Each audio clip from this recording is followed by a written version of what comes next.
मैं धर्मवीर पाराशर इस समय राजगढ़ लक्ष्मणगढ़ क्षेत्र के प्रत्याशी लोकप्रिय जन नेता श्री बंदाराम जी मीणा के कार्यालय पर हूँ। प्रत्याशी के रूप में इस क्षेत्र में उनके क्या सपने हैं, कैसा रेस्पॉन्स मिल रहा है, ये अपनी जनता को उद्बोधन दे रहे हैं, जनता से सीधा रूबरू हो रहे हैं। जिस दिन आप नामांकन भर रहे थे, गणेश पौध से आरंभ होकर ये सारे बाजारों को निकलती हुई जा रही थी। यहाँ की जनता, यहाँ के लोग ये कह रहे थे कि राजगढ़ के इतिहास में इतनी बड़ी रैली, इतनी अधिक लोगों की संख्या पहले हमने कभी नहीं देखी। नामांकन के बाद जब आप तुषारगढ़ में पहुंचे थे तो वहां भी मानव महासागर हिलोरे जा रहा था और मैं देख रहा था उसमें ब्राह्मण, वैश्य, मीणा समाज, माली समाज के अलावा लगभग 36 लाख के लोग चारों तरफ मकानों पर, गार्डन में, पेड़ों पर बहुत अधिक संख्या में लोग थे। जो प्यार इन्होंने आपको दिया है, इस प्यार को आप कैसे देख रहे हैं? मैंने हमेशा ही सर्व समाज की और इनकी राजनीति की है। भारतीय जनता पार्टी सब समाजों के उत्थान की बात करती है, सबको साथ लेकर चलती है और भारतीय जनता पार्टी को समर्थन देने और मुझे आशीर्वाद देने सब बिरादरी और सब धर्मों के लोग पधारे थे और यही प्यार प्रेम है जो भारतीय जनता पार्टी को चुनाव जिताएगा। लेकिन जिस तरह से मैंने संघर्ष किए हैं तो कहते हैं महादेव जी की तरह लुढ़क लुढ़क के मैं तैयार हुआ हूँ।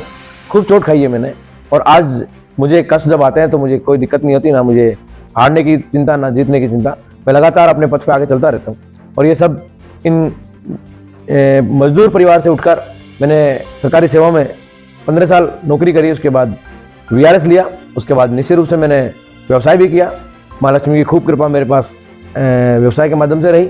अभी भी मैं मेरे व्यवसाय को निरंतर करता हूँ और मेरा मन रहता है कि मैं जब इतने गरीब परिवार से उठ के यहाँ पहुँचाऊँ तो मैं जो और ज़रूरतमंद लोग हैं उनकी किसी न किसी रूप में सेवा कर पाऊँ और नए मेरे जैसे जो परेशान युवा हैं, जो आर्थिक रूप से कमज़ोर लोग हैं, उन्हें कैसे आगे बढ़ाया जाए, उनके लिए प्रयास करूँ।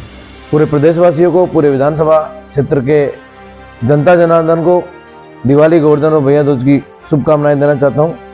माँ लक्ष्मी सब पे मेहरबान रहे, गोवर्धन जी की कृपा हम सब पे बनी रहे और खास तौर से आपके चैनल को मेरा बहुत धन्यवाद कि आपने आज मेरी शुभकामनाएं दिवाली की मेरे क्षेत्र तक पहुँचाने के लिए एक माध्यम उपलब्ध कराया।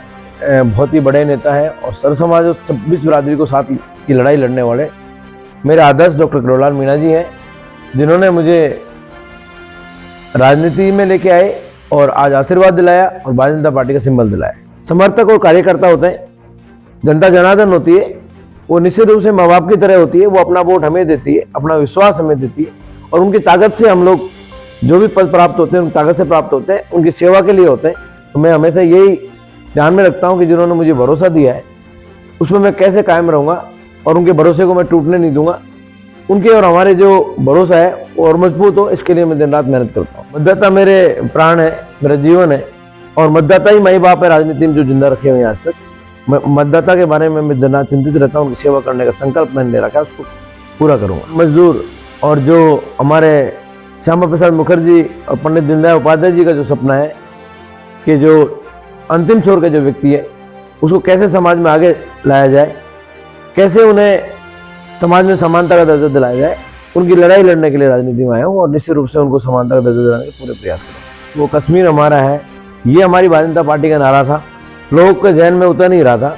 लेकिन आज श्यामा प्रसाद मुखर्जी की जो बलिदान है, उन्हें कश्मीर को हमारा कर दिया, धारा 370 हटी, राम मंदिर का निर्माण हुआ इसी पीढ़ी के अंदर। हम सौभाग्यशाली हैं कि राम मंदिर बनता हुआ हम देख रहे हैं और मैं निश्चित रूप से कह रहा हूँ कि जिस तरह से अमित शाह जी और मोदी जी का नेतृत्व देश को मिल रहा है, जो भी सपने हमने देखे हैं, अभी भारत देश को विश्व गुरु बनाने की जो बात है, निश्चित रूप से आने वाली बहुत कम समय में ही भारत विश्व गुरु बनने जा रहा है और जो अधिशेष चीज़ें रहेंगी, अधिशेष जो हम सपने देखे हैं लेकिन पूरे नहीं हो पाएंगे, आने वाली पीढ़ी निश्चित रूप से बहुत जल्द पूरा करेंगे और भारत एक दिन विश्व गुरु बन के रहेगा। पूर्व में भी भारत देश दुनिया की सोने की चिड़िया कहलाता था।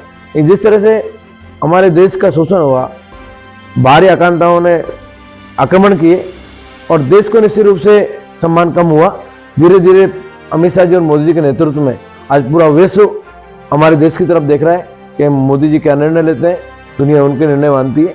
इसे लग रहा है कि भारत बहुत जल्द सोने की चिड़िया बनने वाला है। माँ शब्द नहीं है, वो वर्णमाला है और इसमें कोई अतोशोक्ति नहीं है कि जीवन में हर इंसान जो धरती पे है वो माँ की वजह से माँ जन्म देती है, और जब माँ का आशीर्वाद मिलता है तो निश्चित रूप से भगवान का आशीर्वाद भी मिल जाता है। मैं और हम सब लोग मिलकर माँ के रूप में ही भगवान देखते हैं।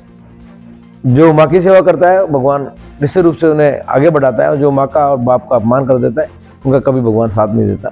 इसलिए मैं तो हाथ जोड़ के ये भी कहना चाहूँगा दिवाली के त्यौहार पर कि माँ बाप ही भगवान है। आप माँ को भगवान से भी, माँ को भगवान से भी ऊपर मैं तो दर्जा देता हूँ। माँ के आशीर्वाद लेके, माँ का चरण छू के जब मैं अपनी दिनचर्या शुरू करता हूँ तो मेरा कोई काम में असफलता मुझे नहीं मिलती। गौ माता के अंदर 33 करोड़ देवी देवता का वास है, तो गौ माता की सेवा करते हैं तो विश्व के सारे देवी देवताओं का आशीर्वाद मिल जाता है। भारत माता को जिस तरह से भारतीय जनता पार्टी ने सम्मान दिलाया है, मोदी जी ने सम्मान दिलाया है, और भारत माता के, भारतीय जनता पार्टी के लोग तो भारत माता से ही अपनी बात शुरू करते हैं, लेकिन कांग्रेस के लोग हैं उन्होंने भारत माता को भी खो दिया। कभी आपने भारत माता का नारा देते हुए नहीं देखा होगा। एक भारतीय जनता पार्टी का संस्कारवान कार्यकर्ता अपनी बात शुरू करने से पहले भारत माता के जयकारे लगाता है। भारत माता अक्षुण्ण रहे, सुरक्षित रहे, और उनका सर जगत में ऊपर रहे, उनका मान सम्मान बढ़े, इसके लिए भारतीय जनता पार्टी दिनों रात मेहनत करती है। मैं तीनों माओं को अपना नमन और नमस्कृत करता हूँ, अभिनंदन करता हूँ, उनके चरणों में डोग लगाता हूँ कि दिवाली के अवसर पर आपने मुझे तीनों माताओं का जिक्र करके मेरी आत्मा को गदगद कर दिया और मुझे पुनः आशीर्वाद दिलाया। ये थे अलवर जिले के लोकप्रिय जननेता, युवाओं के प्रेरणा स्रोत, और अलवर ही नहीं पूरे राजस्थान को अपना घर मानने वाले, राजस्थान की उन्नति के लिए लंबे सपने देखने वाले श्री बन्नाराम जी, और ये मुक्त कंठ से माननीय मोदी जी और अमित शाह की प्रशंसा कर रहे थे कि इन्होंने दीनदयाल उपाध्याय और श्यामा प्रसाद मुखर्जी के उस सपने को भक्त हैं, और यहाँ भी इनका मंदिर है, कार्यालय पे भी, घर पर भी इनका मंदिर है, और ये कहते हैं कि मैं दिल में गीता, गुरु ग्रंथ साहिब, बाइबल और कुरान रखता हूँ, इसलिए सभी धर्मों का सम्मान करता हूँ, सभी धर्मों को समान रूप से सम्मान देने वाले। और आज भी जब क्षेत्र में जाते हैं तो चाहे गिरजाघर हो, चाहे मंदिर हो, चाहे मस्जिद हो, चाहे देवी देवताओं के तो वहां ढोक लगाते हैं, मत्था टेकते हैं, आशीर्वाद देकर आगे बढ़ते हैं। और निश्चित रूप से इनका व्यक्तित्व एक बहुमुखी व्यक्तित्व है, और युवाओं के आज भी प्रेरणा स्रोत बने हुए हैं। इन्हें बहुत बहुत बधाई, बहुत बहुत शुभकामनाएं, बहुत बहुत धन्यवाद। जय हिंद।